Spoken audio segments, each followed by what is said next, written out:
Hi, Colin Egglesfield here with Cobblestone Realty. And I'm Drew Wischhover, and I'm with Inspired Business Group. And we're here to represent betterinformedhousing.org. You can check us out at betterhousing.org, and Drew and I are here to actually talk about what are best practices regarding hiring a contractor. Drew and I both rehab houses. I've been rehabbing for about 4 years now on the south side of Chicago. I've got 2 properties up on the north side. And Drew, how long have you been? I've been rehabbing for about 7 years now, and I have currently 8 homes throughout the Chicagoland area, south suburbs as well, west burbs, and into the city too. Okay. Absolutely. So for most of you out there, you probably don't necessarily know who we are. I actually am an actor. I've been in several TV shows and movies, and I've been living in California, living between California and New York for the past 20 years. And I started getting into real estate investing about 4 years ago. Heard that a lot of people were getting into it. You know, you watch the HGTV shows, Tarek and Christina. Oh, good. So, of course, it's obviously blown up over the past few years. And don't they always make it look a lot easier than Sure it is. Sure is. There's a lot of people out there doing it, making a lot of money according to them, right? So after watching some of these shows, I saw an ad on Facebook to come and actually do one of these education programs. So, these education programs range anywhere from a few $100s all the way up to, I've seen them as far as $70,000 to actually learn how to rehab houses. Wow. So there's a lot of programs out there, and it's important to actually talk to the people who have actually gone through them before you spend all that money.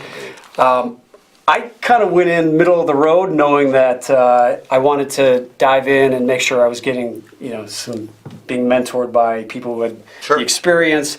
And when we first got started, obviously one of the main factors in rehabbing a house is finding a good contractor. Agreed.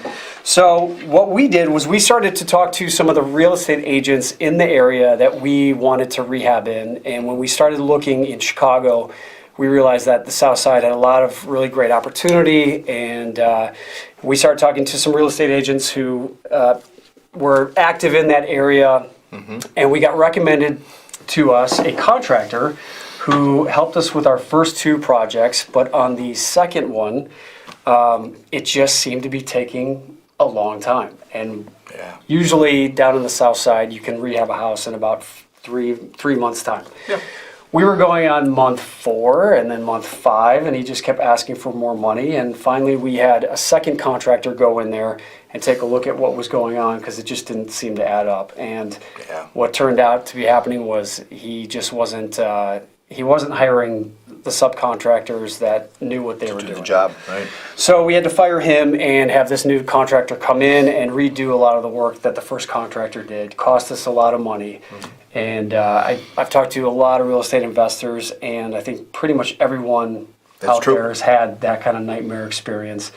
But you learn a lot from it. However, we're here to tell you a little bit about what we've learned so that you don't make the same mistakes. I agree. So Drew, when you first got into this, how did you find? Very similar to what you did, Colin.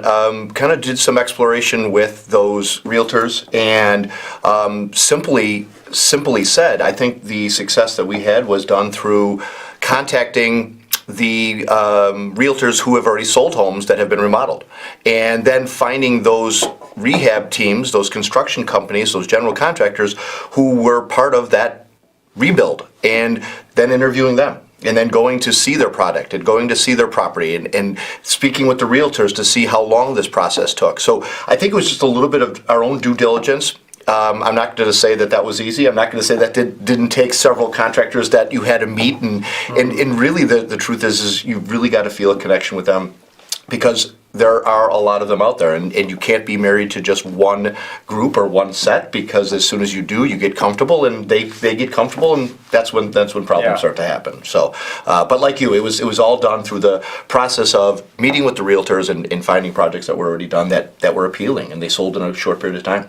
And when you found a project or a property that you were working on, did you have multiple contractors come in and give you a bid for what it was going to cost? Yeah, so that's the piece that you don't see on HGTV. That's the piece that you don't see on all these shows, is they've always got the same person in there. And what I have done in my experiences have been, I will spend a couple days, grabbing a couple different teams and having them walk through there. And it's amazing the difference of bidding that you see. The price ranges are pretty substantial.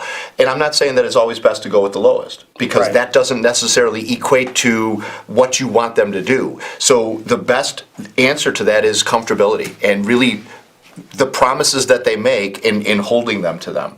And I've been thankful with the group that I currently have. They're great, from permits to end-to-end completion. The number that they give is the number that they do it for. If there are any extras, it's done by me, meaning I've made a change or I've made an alteration to that property. They don't come back and say, oh, by the way, we had to do this and it's now going to cost you X more dollars. So it's building that rapport and making them understand that they're going to be bid against on the next project as well, because then they're not going to become complacent and just assume that they've got every job. I don't know about you, but I think every contractor that I've worked with before the current gives us that feeling like, hey, I need this job to pay for the one that I did behind it. And it's a really scary task. Yep, robbing Peter to pay Paul. Yeah. And for most people out there, they're not necessarily rehabbing houses, but they may just want to be doing some upkeep on their house. So Yeah. let's say someone needs a new roof, or they're looking to redo their kitchen. It's pretty much the same standard goes with regards Sure. to having, you need to have multiple bids with several different contractors. And you may ask, where could I even start to begin? A resource that there's a good place to start is homeadvisor.com. Yeah. And what you can go there is type in what kind of project you're working on or wanting to do, and your location, and then contractors will start to contact you. Definitely. And then what you want to do is just ask them, they'll ask you a few questions, and then they'll want to come look at the project and look at your house and see whatever scope of work you're looking at. So that's a good place. We mentioned before also talking to real estate agents. Right. And then once you do get a contractor in there, the problem that we've run into is that you want to, like you said, you don't always want to go for the lowest bid, Right. because what Right. we've done is we've hired the contractor with the lowest bid, and then 3 months later, they're saying, well, it's going to cost another $20,000 for Right. this. So how do you keep a contractor married to what he's saying his scope Yeah. is going to be? So that is, I often feel what you just said is truthful. They bid it low because they know that they're going to mark up other things through the process. So I ask all the questions that are pertinent to the scope of work that I'm looking to be done. What does this include? Is this from soup to nuts, beginning to end? What do you do about extras? Does this include permits? Are you going to handle the inspections? Are you going to clean the house when it's done? Or do I have to pay for that separately? You can just go through a laundry list of things and ask these questions. So going back to where another place to find some of these contractors is too, is some of the big box stores. They have contractors coming in there buying materials all the time. Their trucks are parked outside. You've got their phone numbers there. You can literally go to the desk at the big box stores and say, hey, I'm looking for a contractor to do my tile in my bathroom or to remodel my kitchen. And they have a list of preferred working relationships, and those are good too, because if they're working with them, they're a little bit more credible. And getting things in writing today is at the utmost of importance for all these things, because you see all the TV shows, the news programs where they're going after the contractors after the fact. Folks, that's real. That's legit. I mean, that really happens out there. And as we sit here in front of you here today, and we are doing rehabs and remodeling, it's not as easy as everybody makes it out to be. There are things that you don't see behind the scenes. There are things that happen that you don't take into consideration. So you want to try to eliminate all these opportunities as much as you can. And I think what we're trying to tell you folks today is things like what to look out for and how to protect yourself and where to go. The resources, the who, what, where, when, and why. And when a contractor tells you that they're going to do this project and it's going to cost $20,000, be sure that you know what your $20,000 is going for. And if there's anything that alters that $20,000, have it in writing so you have the utmost of protection and you can pursue them after that, because if without it being in writing, if they say, well, he said he was going to do this, that's great. People say they're going to do a lot of things and they never follow through. So, Right. Yeah, I've heard plenty of nightmare stories where other investors or just consumers who have hired people to do a job. I knew a police officer in California who had hired a company to come in and put a pool in his backyard. And they quoted him $20,000 to do this. So the guy, my police officer friend, gave him $10,000 up front. The guy dug the hole in the backyard and then never showed up. And there's another time where this homeowner had hired a roofing company to come, and on the first day they were all up and they had 4 guys up on the roof, and they heard all the hammering, and they stripped off all the shingles and the underlayment, and the job, I think it was like an $18,000 job, and they paid him half of it up front. And then they did they ripped off all the shingles and then never came back for day 2. It's so true. So in order to protect yourself from that, the best practices that we've come to learn is that as you're the person who's paying the contractor, so you're the one that's in charge of the project. So what you want to do is you want to get a scope of work from a contractor and make him list out exactly what materials he's planning on using for the project, and you buy the materials.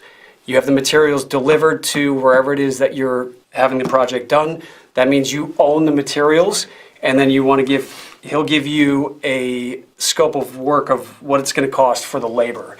And primarily what we like to do is we like to see work done, and then we pay you for that week's worth of work. Yes. Sometimes they do want to have a little bit of money up front, so you want to give them maybe $1,000, $1,500 to start the project. That way, if anything goes wrong, you're only out of pocket $1,500. But ideally, you want to own the materials, have the contractor come in, start to do the work, and then you pay them on a weekly basis until the project is done.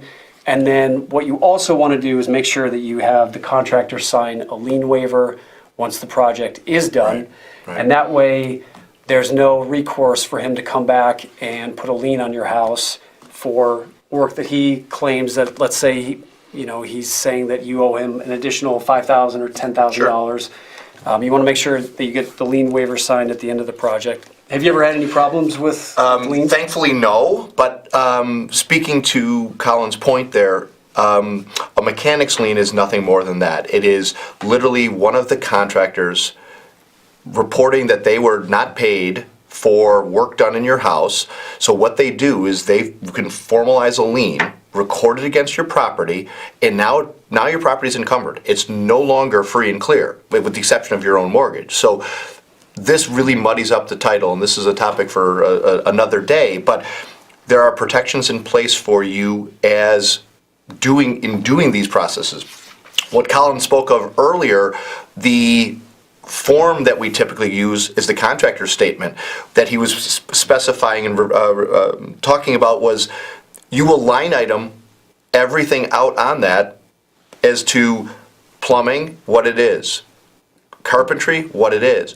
And then when you go to pay these things, they have to come in with a waiver that lets us know that it's been done, and then the title company, typically, or the bank, wherever your funds are, would authorize disbursement to the contractor.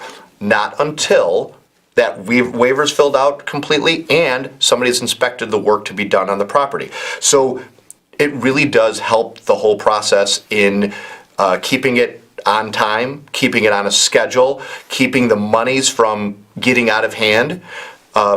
If you disperse too much money and you get way out in front, you're not going to get it back. They're not going to refund it. I'll tell you right now. The truth of this is you want to keep that time frame going. You want to keep them honest. You want to keep them motivated. And the only way to do that is through the methodical process that these forms and processes allow you, meaning the contractor statement, the lien waivers, and then at the end of the project, there is a final waiver which allows them to say, yep, everything I told you I was going to do, I did. I completed to its entirety. You've paid me the full amount of money. Now they're releasing their right to file a lien against your house now. So you're free, and that protects you all the way through. A title company is a place that you're going to go to for that help, Even if you go to a bank, they're going to go to a title company because it regards the title of your house. This is what we're talking about, that it would affect the title of your home. So liens are real, and liens in this area are common.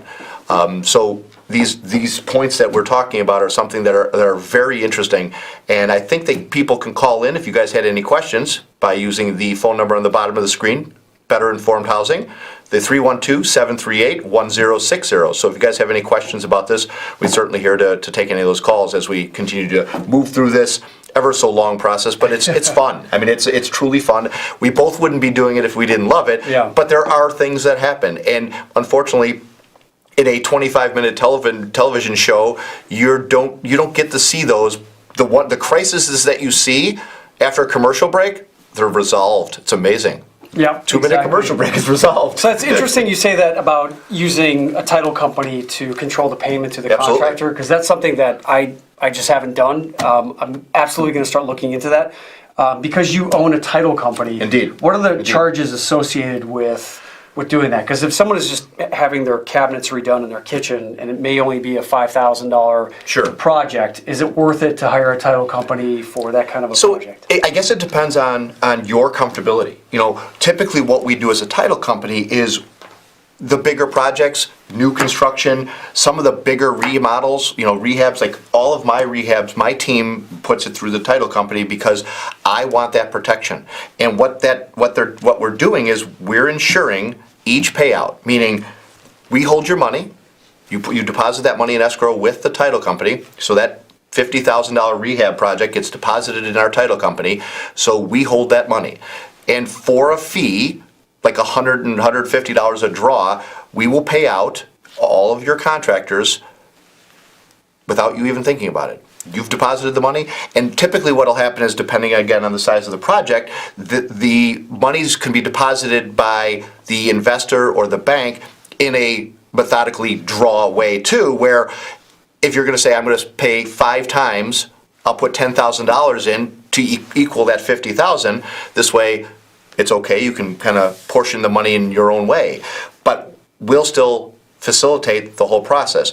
We'll check the waivers and make sure they're filled out correctly, that it matches the contractor statement, meaning the amount they say they're supposed to get paid is the amount that is on the contractor statement for the work they've done thus far, knowing that maybe they've got some trim carpentry to do or they're waiting on the cabinets, but they've done the rough stuff. So yeah, we can pay them out on that.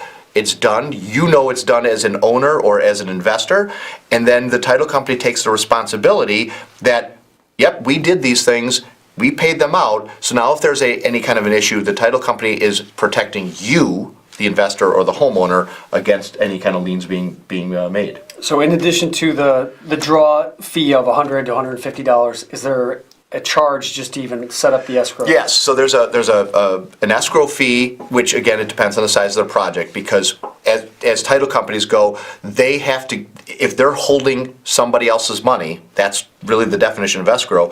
If they're holding somebody else's money, they have to charge a fee for that. We can't hold somebody else's money and not charge for that. I know that sounds odd, but that's just how the business works. What is that fee typically? Typically it could be $500. Typically it can be $250. Again, it is contingent upon the size of the project and your relationships with title companies, because I have a lot of investor clients and we can work deals out with them based on their businesses and things. But we love to assist people because, again, it's a positive thing. It's why we do this is to really benefit the consumer, because it's really beneficial for them to do this. And I can't tell you, for someone who's only been doing this for 4 years, the peace of mind that $500 would give me, Sure. knowing that I was protected and that my contractor was incentivized to do the job the way that he said he was going to be doing it. Right. I promise you, it's worth the $500 to call a title company I agree. to set it up doing it that way, knowing what I know now. It's funny what these education programs don't teach you. Right. It's a lot of flash, and they get up on stage and they say, you can do it, and Right. you can flip the house, and these are the basic premises on what the philosophy and the strategy is. Right. But there's those little minutia points like that they don't necessarily tell you about, that you have to kind of learned the hard way. Yeah, the little behind the scenes things that you don't get because they truly don't have the time to really discuss it and elaborate on it. But that's where these type shows and the realities of true people doing it on a daily basis live it. And the $500 well spent. And then if it's $100 or $150 per draw, so really all in it's $1,000, $1,500, whatever the case is. In the big scope of what you're spending, that's a very, very safe protection for what you're doing, and it takes the pressure off. I mean, think about it, Colin. How much more beneficial would you be doing things that you're supposed to be doing versus worrying about how I got to pay out these contractors or I got to put the monies together to do this? It's off your plate already. It's Exactly. one less thing you have to think about. So again, working smart versus working hard. Right. And I used to work for a home improvement company when I was living in Los Angeles, where we would go to people's houses and we would bid out whether it was someone wanted to have their kitchen redone, so new cabinetry, countertops, new roof, all that stuff. Sure. And one of the statistics that I learned was that there's over 600,000 contractors in the United States alone. And what I also learned was that within 1 year, 50% of those contractors that actually set up shop go out of business. And I think the statistic was like 85% of contractors that set up shop within 5 years, they're out of business. And what happens is a lot of these guys, most contractors are one-man operations. Yeah. So it's chucking a truck, and he's got his logo slapped up on his pickup truck. And what happens is if they get behind if you've paid them to do a project and they're starting to run low on money, then they go take another project Right. before finishing your project, and before you know it, they're behind. And so what they'll do is they'll declare bankruptcy, and then they'll just set up shop as a new entity, and you Yes. have no recourse to go after them. So true. So what you want to do is make sure that whenever you're interviewing a contractor, that he shows you his contractor's license, and also that he shows that he's got workman's comp, because the last thing you want as well is to have anyone walking onto your property. Yes. And a lot of these guys that will come in and bid the project lower than another contractor, the reason why it's lower is because maybe they're not applying for the proper permits, Right, right. and that they don't have the workman's comp. And you got to make sure too that all the subcontractors that work for the contractor, they have to have a license as well, because if you have anyone up on your roof, let's say you hire the contractor and he's licensed, but then he's got 3 subs up on the roof that are not contracted and they don't have their workman's comp insurance. If one of them falls off the roof, you as the homeowner are liable. Right. And a lot of people Right. don't realize that. Yeah. So that's another thing you have to be Licensed, careful. bonding, and insured are the key words for, you see them on the side of their vehicles, but that's great, but make sure they show it to you. And as Colin said, those horror stories are out there that, that part-time employee that they've got working with them slips and falls off your roof, and now you have to report that to your homeowner's insurance, and, they're in the hospital, and it's your liability now, and it didn't have to be. So, Right. along with gathering up that's part of the due diligence on the front side of gathering up their estimate and their bid, asking the question of, okay, I understand now what all this entails. Now, tell me about you. Show me some of the projects that you've done. Call some of the people that they've worked for. Nobody will give you a bad referral list.